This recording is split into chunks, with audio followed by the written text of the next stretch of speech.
대한민국에 항상 정확하고 빠른 소식을 전해드리기 위한 시스코크입니다. 구독과 좋아요는 영상 제작에 큰 힘이 됩니다. 세계 전투기 시장이 또 한 번 놀라는 사건이 벌어졌습니다. 바로 대한민국을 수호할 KF-21 전투기가 마침내 미사일 실사격에 성공했기 때문인데요. 지난 8일 방위사업청은 KF-21 전투기의 주무장이라 할 수 있는 중거리 공대공 미사일 미티어의 첫 실사격을 성공했다고 발표했습니다. 이는 작년에 보여준 미티어 미사일 분리시험과는 조금 다른데요. 지난해 미티어 시험탄 무장 분리시험에 성공했었고, 이번 테스트는 레이더와 미사일 체계 통합을 완료하고 실제 미사일을 발사하는 테스트였습니다. 오전 11시 45분경 미티어 미사일을 탑재하고 출격한 KF-21 시제기가 공중에서 대기하다 낮 12시 20분경 기체에 장착된 국산 능동 위상 배열 레이더로 87km 밖에 있는 표적 무인기를 포착 추적하여 미사일을 발사했습니다. 성공적으로 발사된 미티어 미사일은 마하 4의 속도로 날아가 무인기 옆을 1m 이내로 스쳐 지나갔는데요. 이번 실사격으로 KF-21은 유로파이터 라팔, 그리펜에 이어 미티어 실사격을 성공한 세계 네 번째 전투기로 등극하게 되었습니다.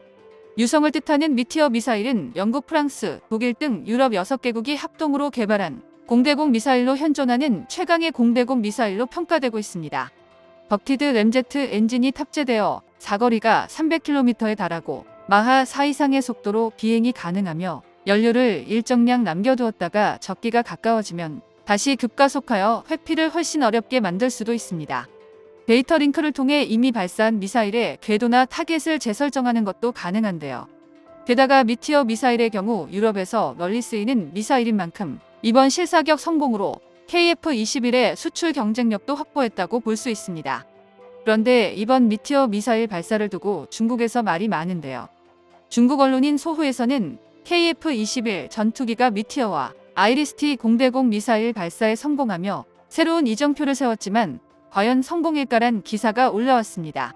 이는 이번 미티어 미사일이 목표했던 무인기를 정확히 명중시키지 않고 1m가량 스쳐 지나가는 것에 대한 악의적인 기사 내용인데요. 그러나 중국의 이런 기사는 사실 미티어 미사일에 대한 이해도가 떨어지기에 이런 무식한 기사가 나온 것입니다. 우선 핵심부터 말씀드리면 이번 미티어 미사일 발사는 완벽한 성공입니다. 일반 실사격 훈련에서 사용되는 공중표적기는 생각보다 가격이 비싼 물건인데요. 기본적인 표적기도 수천만 원이 넘고 실전과 같은 테스트를 진행하기 위한 초음속 무인 표적기의 경우 대당 1억에서 2억이 훌쩍 넘을 정도입니다. 물론 미티어 미사일의 발사 시험이 완벽하게 목표물을 타격하기 위함이었으면 금액이 몇 배가 되더라도 목표물을 맞추었을 것입니다. 하지만 미티어 같은 대공 미사일의 경우 근접신관이 장착되어 있어 목표물에 직격하지 않더라도 근접했다고 판단하게 된다면 탄두가 폭발하여 파편과 폭압으로 적 항공기를 파괴하는데요. 그러니 이번 실사격에서 1m 차이로 빗나간 것은 일부러 의도적으로 비껴나가게 사격했다는 것으로 KF-21의 이번 미티어 발사는 정확히 의도한 대로 미사일이 날아가기에 성공이라고 말하는 것입니다. 이를 두고 중국에서는 이번 미티어 미사일 발사가 목표물을 타격하지 못했고 이를 부끄럽게 여겨야 한다며 글을 올린 것인데요. 실제로 프랑스 다소 항공의 라팔 전투기에서도 미티어 미사일 시험 발사 영상을 지켜보면 이번 KF-21 전투기와 같이 표적지에 정확하게 명중시키지 않고 스쳐 지나가게 하는 것을 확인할 수 있습니다. 그리고 같은 날 방위사업청은 미티어 미사일과 함께 독일제 단거리 공대공 미사일 아이리스-T의 실사격까지 성공했다고 발표했는데요. 발전된 탐색기와 추력 편향 기술을 적용한 아이리스-T는 최대 사거리 25km에 마하 3 이상의 속도로 날아가는 미사일로 기존 서방의 표준 단거리 공대공 미사일이었던 AIM-9 사이드와인더와 비교해 4배의 목표 획득 거리 및 3배의 탐색각과 6배에 달하는 추적 능력을 가지고 있습니다. 특히 추력 편향 기술을 통해 초당 60도에서 60지로 선회할 수 있어 전투기의 후방에 있는 적까지 공격하는 것이 가능해 미군의 최신형 공대공 미사일 AIM-9X와 비교해봐도 상위 호환이라고 할 수 있는 미사일입니다. 기존의 KF-21 전투기의 개발 프로젝트에서는 유럽산 미사일이 아닌 미국산 미사일로 무장 계획이 되었지만 정작 시험 발사는 유럽제 미티어나 아이리스-T가 사용된 것에 의아함을 느낄 수 있는데요. 기존 KF-21 개발 계획에서는 공군에서 운용하고 있었던 미국의 AIM-9 사이드 와인더와 AIM-120 암람 미사일을 주무장으로 채택하고자 했었습니다. 이는 정비 소요를 줄이고 보급 체계를 단일화하기 위한 당연한 선택이었습니다.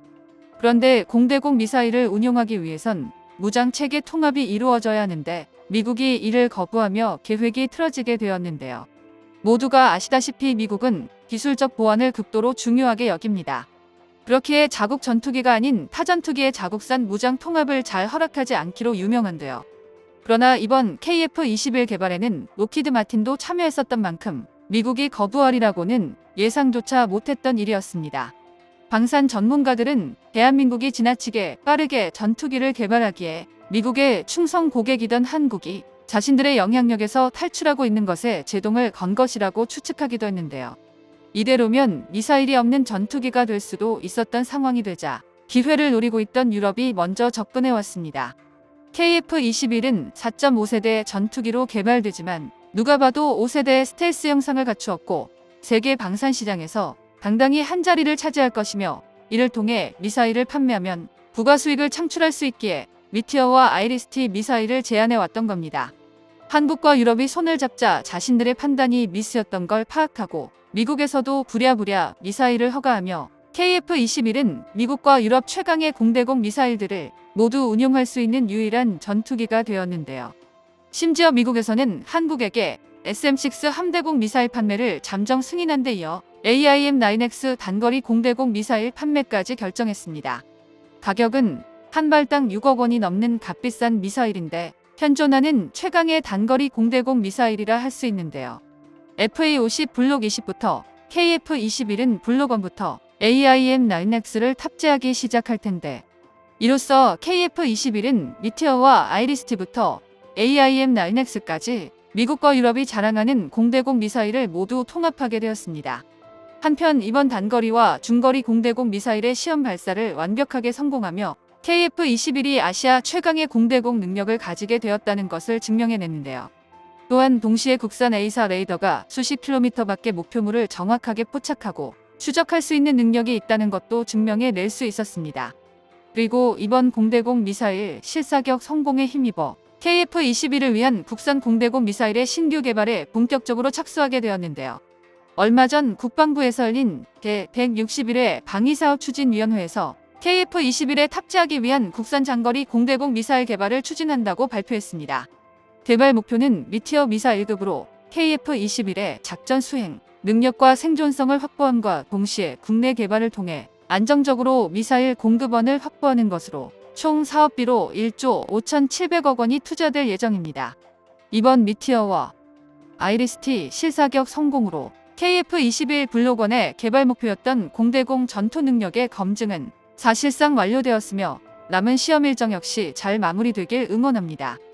정보가 도움되셨다면 구독과 좋아요 부탁드립니다. 이상 시스코크입니다.